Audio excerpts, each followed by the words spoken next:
నమస్తే.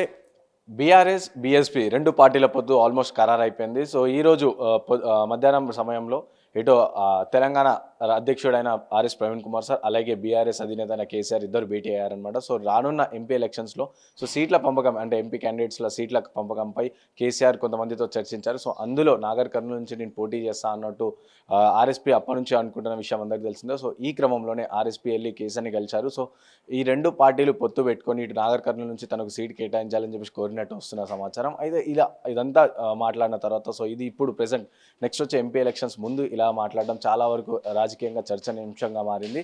సో, దీనిపైన ఆర్ఎస్పీ కూడా స్పందించారు. సో, ట్విట్టర్‌లో ఒక ట్వీట్ ఏం చేశారంటే, నా పైన రాజకీయ ప్రస్తావనపై వస్తున్న వాదనలను ఎలాంటివి నమ్మకండి అని చెప్పారు. కానీ బీఎస్పీతో పొట్టు అని చెప్పేసి ఎలాంటిది చెప్పలేరు. కానీ తర్వాత ప్రెస్ మీట్‌లో తను అఫీషియల్‌గా చెప్పారు. ఏంటంటే బీఎస్పీ అండ్ బీఆర్ఎస్ 2 పొత్తు చేసి పొత్తులతో నడుస్తామన్నమాట. ఆయన తెలంగాణ వచ్చేసి ఇప్పుడు ఆగమవుతుంది. సో, తెలంగాణ కాపాడుకోవడానికి ఈ పొత్తు ఉంటుంది. ఆయన దీని గురించి మాయావతితో కూడా మాట్లాడతా, అలాగే కేసీఆర్ గారు కూడా మాయావతితో మాట్లాడడానికి రెడీగా ఉన్నారని చెప్పేసి ఆర్ఎస్పీ గారు చెప్పడం జరిగింది. అయితే చూసుకుంటే నిన్న ఇది ఓవరాల్‌గా చూసుకుంటే రీసెంట్‌గా నిన్న లక్డీ కపుల్ ఏదైతే బీఎస్పీకి సంబంధించిన మీటింగ్ అయిందో, సో, అప్పుడు ఆర్ఎస్పీ తన మనసులో ఉన్న మాట తన పార్టీ శ్రేణులతో సుమారుగా 100 నుంచి 150 మంది శ్రేణులతో లక్డీ కపుల్‌లో మీటింగ్ జరిగింది బీఎస్పీ.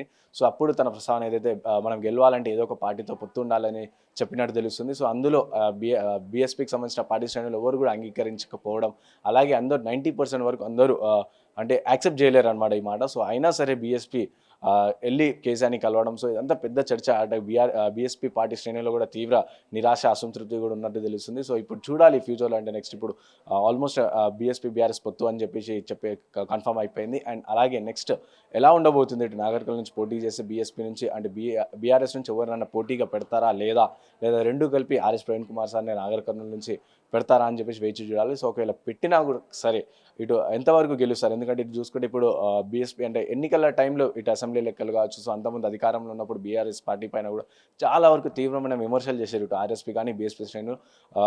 పాము ముంగిసకున్నట్టు క్రోధం ఉండేది అంటే ఇద్దరి మధ్యలో. అంటే ఎప్పుడు చూసినా ఆర్ఎస్పీ గారు బీఆర్ఎస్ పైన ఎప్పటికప్పుడు కౌంటర్ వేస్తున్నాడు. సో, ఈ నేపథ్యంలో ఇప్పుడు వాళ్ళిద్దరూ కలిసి ఇటు కాంగ్రెస్ పైన ఇటు బీజేపీ పైన విమర్శలు చేయడం. సో, చాలా వరకు ఇటు బీఎస్పీలోనే అసంతృప్తి వర్గాలు వెల్లువెత్తాయని చెప్పొచ్చు. సో, ఇప్పుడు చూడాలి నెక్స్ట్ ఫ్యూచర్లో ఇటు ఎంపీ ఎలక్షన్స్‌లో ఎలా ఉండబోతుంది. ఇటు బీఎస్పీ ఆర్ఎస్ ప్రవీణ్ కుమార్ పోటీ చేస్తే గెలుస్తారా, లేకపోతే బీఎస్పీ నుంచి ఎవరైనా ఉంటారా, సో ఏ విధంగా ఉంటుందని చెప్పేసి రానున్న రోజుల్లో క్లారిటీ రానుంది. సో, ఇది ఆర్ఎస్పీ అండ్ కేసీఆర్కి సంబంధించిన పొత్తు విషయంపై అప్డేట్. వీడియో జర్నలిస్ట్ అఖిల్తో రాణా ప్రతాప్, హైదరాబాద్.